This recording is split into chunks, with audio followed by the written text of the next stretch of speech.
Welcome. In front of me I have the relatively brand new OnePlus Pad. It did come out a couple months ago, but in any case I am still excited to have this hunk of junk in front of me, just because I did want to completely honestly shit talk it.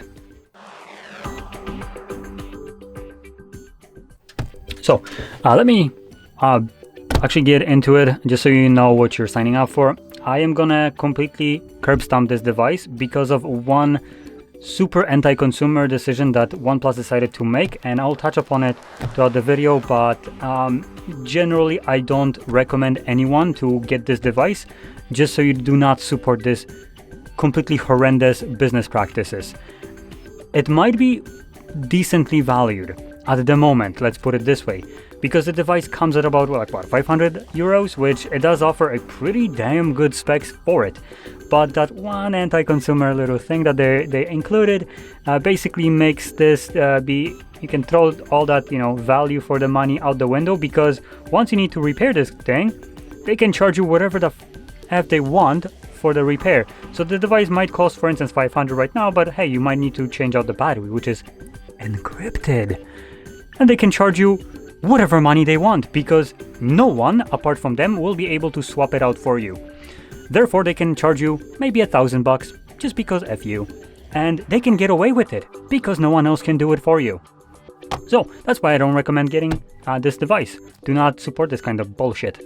So now that that's out of the way, we can actually get into the device and I can talk about it, relatively skipping just this one massive elephant in the room and looking at this device from a more typical standpoint that I usually have, just looking at the specs. Although it will be very hard to kind of omit the fact that this device will become useless once the battery dies.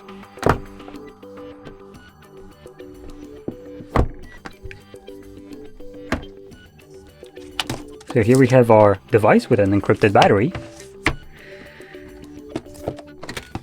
Okay, we get a charger.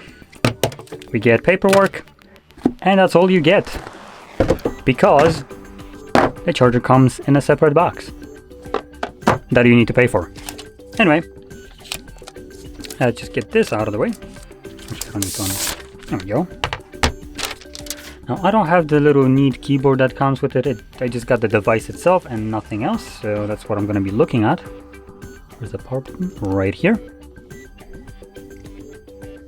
So starting off, I'm going to touch upon the build quality, just because it actually stands out quite nicely. It looks really nice, feels really nice in hand. It has really round corners, as you can see right here, so they never dig into your hand like super aggressively like some other devices. We have some speaker grills on the top, as you can see right here and here, with a power button. Then we get volume rockers. We get just a flat side right here. Then we get more speakers, along with a charging port and a microphone. Might be a little bit hard to see, there we go. And then we get the little pins right here for the keyboard that you can get for it, so you can just slap it in here. So there we go. Now, that being said, the display right here is also pretty nice. So we have an 11.5-inch display with a resolution of 2000 by 2800. So a pretty decent resolution right here, pretty nice looking display in general. It does also boast an 1 billion colors. It's an LCD IPS display though. It has HDR10 Plus, surprisingly, because it's an LCD IPS. And it has 144 Hz refresh rate with a typical brightness of 500 nits. So right off the bat, all these specs are pretty darn good, I'm not gonna lie. And we also have an 84.2% screen to body ratio with a pixel density of 296. So those are all the screen specs. Now, when it comes down to the camera that we have at the back, we have a 13 megapixel wide sensor that can record at 4K 30 frames, 1080p 30 frames. And then at the front, as a selfie right up here, is an 8 megapixel wide sensor, 1080p 30 frames, that's all it can do. And once I finish up the setup, which is right about now, I'm going to flip it over just so you can see. So as you can see, this massive little bump, it's a little bit bigger than it should have been for just a single 13 megapixel camera. As you can possibly see, the lens right here takes barely any space just this kind of little dot right here, and everything around it is just kind of wasted space. In any case, one positive thing that I will say is that it is located in a more of like a symmetrical location, so at the center. So when you're using a device like this, it doesn't really wobble unless you really press hard, and only like at the side, because here there's nothing to wobble. So that's pretty good design right here. If it would have been in a corner, obviously that would have made it absolutely a nightmare to use. Also, if you're gonna be using it like this, then that will cause you problems. It is good to use it in this landscape mode. So if you're using it in that, you should be golden. Meaning using it like that on a table, I should also add. Now,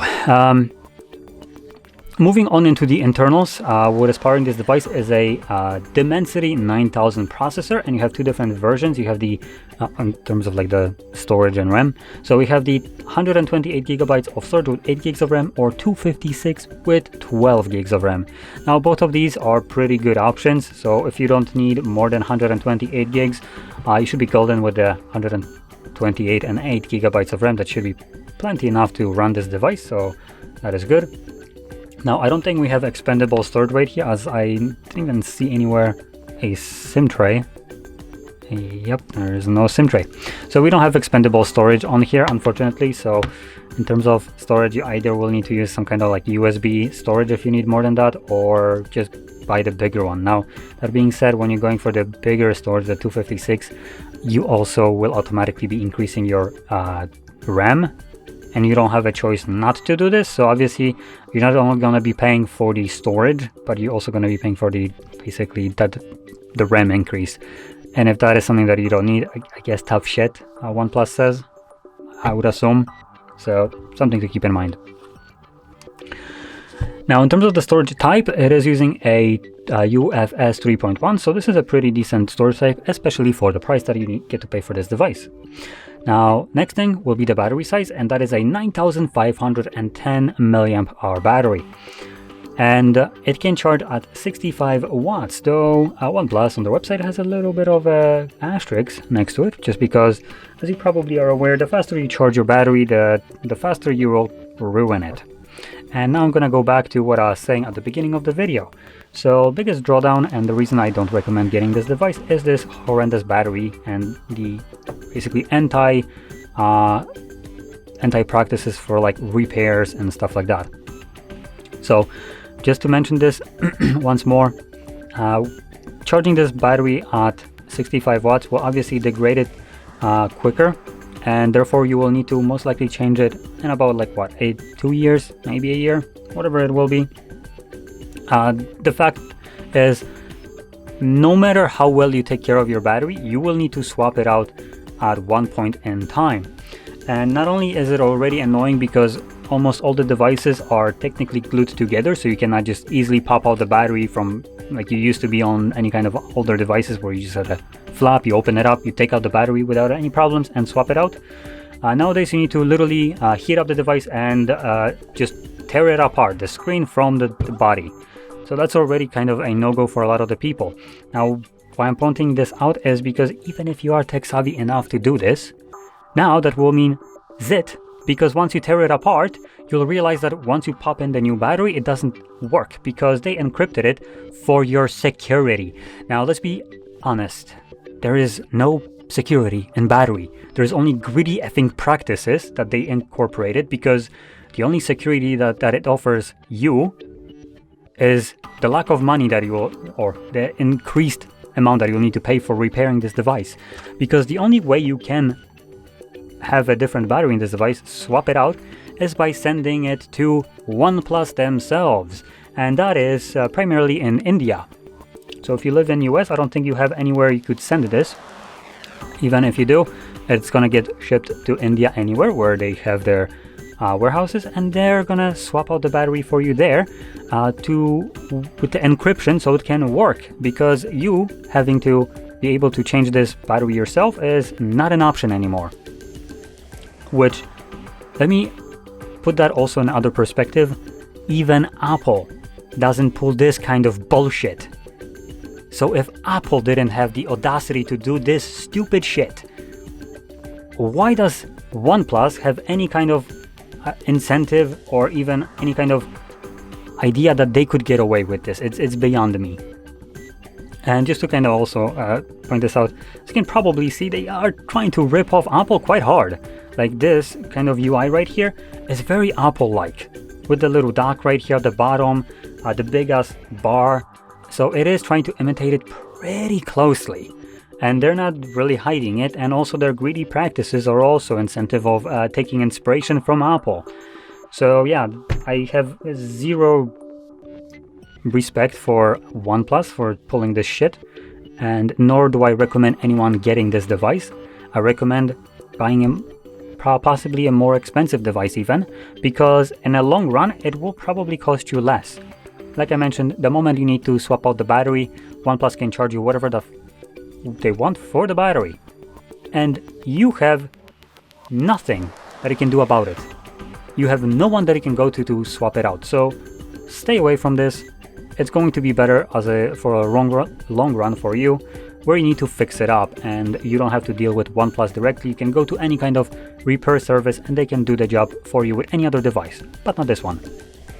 So anyway, with that being said, hopefully you understand the frustration that I have with this device. It is super anti-consumer, also anti-repair, and I wish that a lot of people would stay away from supporting this behavior, just because once people start buying this in because the price is good, you will basically reinforce OnePlus's belief that this is a good business practice, and it will screw us all in the long run as a consumer, to the point that we soon won't be able to do anything with the devices, which we are already pretty limited what we are actually technically legally able to do with our devices.